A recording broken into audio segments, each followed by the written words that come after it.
Wait, that's happened? New Year's resolutions are 4,000 years old? Every January, millions of people promise themselves the same things.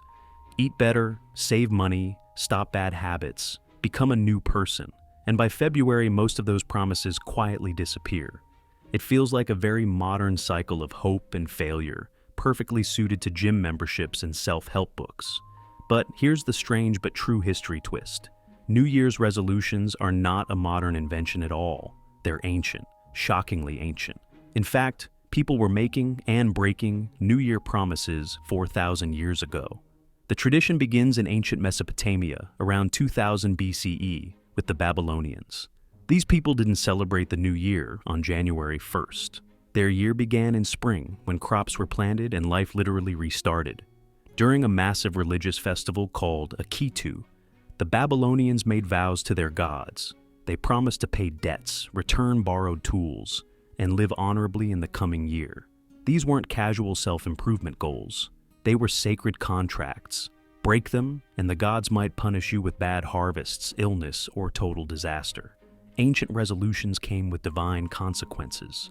Fast forward a few centuries, and the Romans picked up the habit.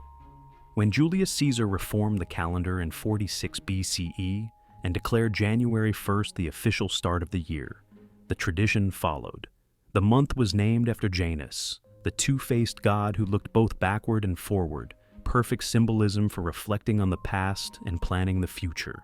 Romans made promises to Janus for good fortune, vowing moral behavior, loyalty, and improvement. Once again, these were not about self-care. They were about survival, order, and pleasing forces far bigger than yourself. But as centuries passed and Christianity spread, resolutions took on a darker, more serious tone. Instead of promises for prosperity, people focused on repentance. Medieval Christians used the new year to confess sins and swear to do better. Not to lose weight or wake up early, but to avoid eternal damnation. In some churches, these vows were made publicly, turning personal failure into community shame. The pressure was enormous. Self-improvement wasn't optional. It was spiritual warfare. Then came the modern world, and something changed. As religion loosened its grip and psychology took over, resolutions became personal rather than cosmic. The gods stopped keeping score, but guilt remained. Promises shifted from moral survival to personal optimization. Be healthier, be happier, be more productive. The language changed, but the ritual stayed the same.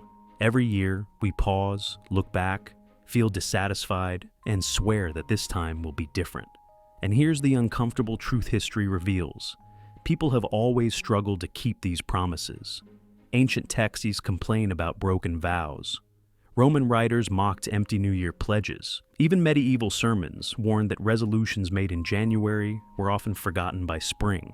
The cycle of optimism followed by failure isn't a modern flaw, it's a human one.